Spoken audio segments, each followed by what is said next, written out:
микроскопия зертханасының негізгі бөлігі болып саналатын, негізгі сынамаларды дайындайтын сынамаларды дайындау зертханасына қош келдіңіздер.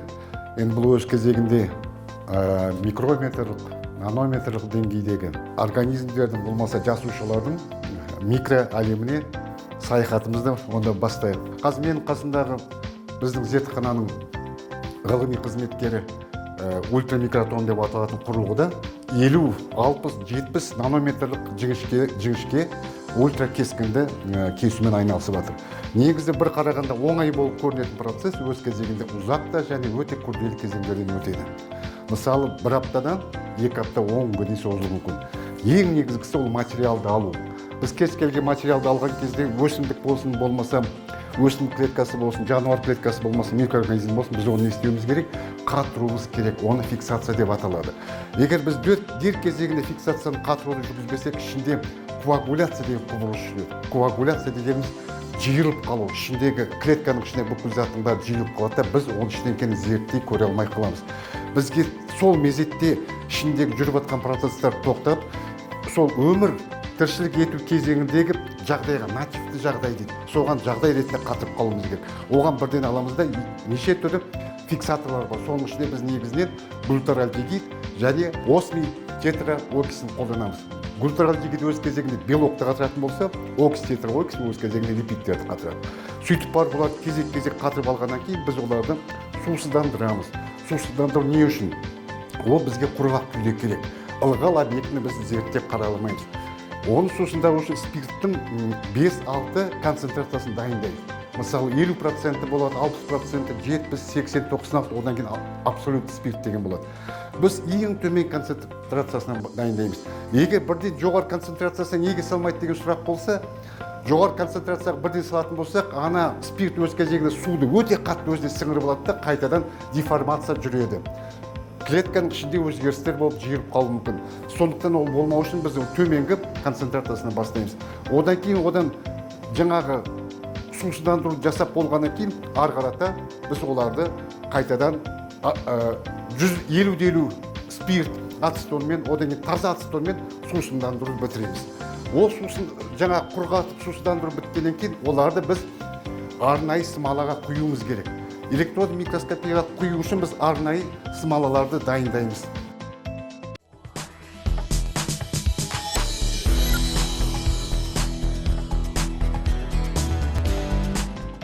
Электрон микроскопияға кез келген, мысалы, жарық микроскоп кезінде пайдаланатын парафин смала болмайды. Өйткені олар жұмсақ. Электрон микроскопияға арнайы ипон тобына жататын, эпоксид тобына жататын ипон аралдит, болмаса спор резин деген болады, соларды ғана пайдаланамыз. Өйткені олардың қаттылықтары жаңа сіңуі, одан кейін термофил дейміз. Термофил деген жоғары температураға шыдап беру, еріп кетпеу. Осындай смалаларға құйып, мынандай капсулаларға құямыз. Осындай капсулаларға құйып болғаннан кейін арасынан мынандай блок шығады, кәдімгідей блок. Сосын бұл блоктарды біз арнайы ультрамикротом, осы блокты орнататын бөлігі бар, осыған орнатамыз. Орнатып болғаннан кейін арнайы өзінің пышақтары болады, пышақтың екі түрі болады, шыны пышақ және алмас пышақ. Шыны пышақ жұмсақ, өсімдік, микроорганизмдер кесуге жараса, алмас пышақ мысалы жануарлардың сүйектерін кескен кезде соған қатты зат болған кезде оған алмас пышақтарын пайдаланамыз. Одан кейін кесуде өте маңызды кезеңдердің бірі. Ол үшін арнайы қайықша дайындаймыз. Ана көк несі бар, қайықша. Оның ішіне су құйылады. Одан кейін арнайы пышақтарымыз бар. Мынандай пышақтар болады, мінекейіңіз. Пышақ, мынау шыны пышақ өз кезегінде үш бұрышты пышақ. Соның жоғарғы жағына арнайы көк қайықша. Оның үшін дистилленген сумен толтырамыз. Болмаса 10% ацетон, 10% спиртпен толтырамыз. Одан кейін оны келемізде мына пышақ орнатқышқа орнатамыз. Пышақ орнатқышқа орнаттық. Біздің жаңағы блогымызды смалаға құйылған затымыз дайын. Оны келемізде осы блокты қыстырғыш орнына қыстырамыз. Қыстырып болдық, суымызды құйдық, бәрін дайындап қойдық. Одан кейін арнайы параметрларды орналастырамыз.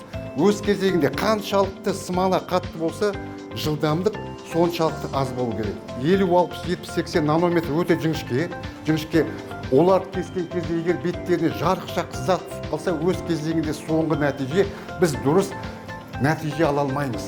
Дұрыс суретін ала алмаймыз. Зерттеліп жатқан заттың өз кезегінде жұмысты қайтадан бастауға керек. Егер біз блокты дұрыс бекітпесек, бос болса, ол да өз кезегінде кесілген жаңағы ультра кескіндерім, жіңішке кескіндерім әсер беруі мүмкін.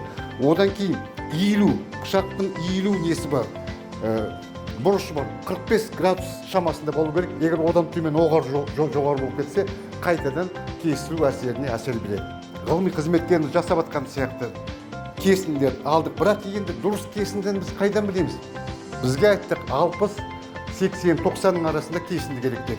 Ол 120 болуы мүмкін, 130 болуы мүмкін, болмаса 50-ден де төмен болу керек. Бұл жерде интерференция құбылысына жүгінеміз. Интерференция дегеніміз жаңағы спектр сәулелерінің белгілі бір неге нағылған кезде түске бояуы. Сол кезде күміс, сұр түсті күміс кесінділер сол 50, 60, 70 нанометрдің шамасында. 50 нанометрден төмен ол жіңішкелер сұр түсті болады, 80 нанометрден жоғары олар алтын түсті болады. Сонда бізге күміс, сұр түсті кесінділерді таңдаймыз.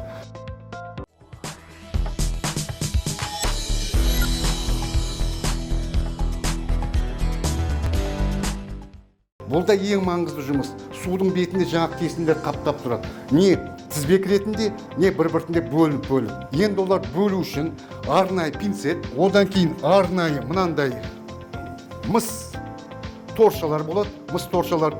Осы мыс торшаларды аламыз да, алып келіп, судың бетінде қалқып жүрген біздің жаңа жіңішке күміс сұр түсті сынамаларымызға бүйтіп ақырындап кигіземіз.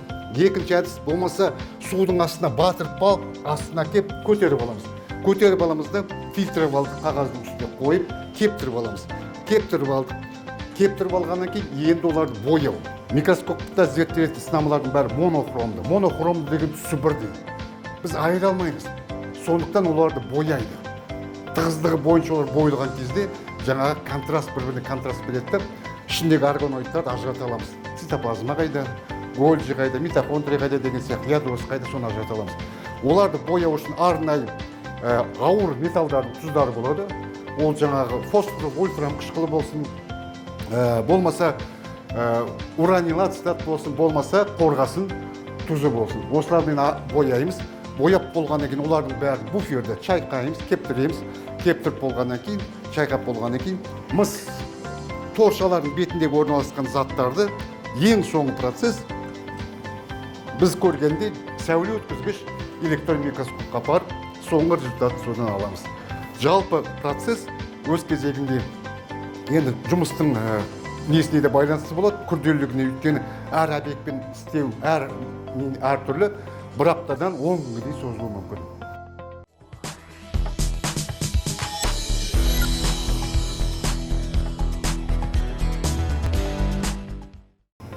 Сіздерге үлкен рахмет. Берген ақпараттарыңыз өте түсінікті және қызықты болды. Рахмет сіздерге де, қош келдіңіздер. Құрметті көрермен, келесі бағдарлама санында жүздескенше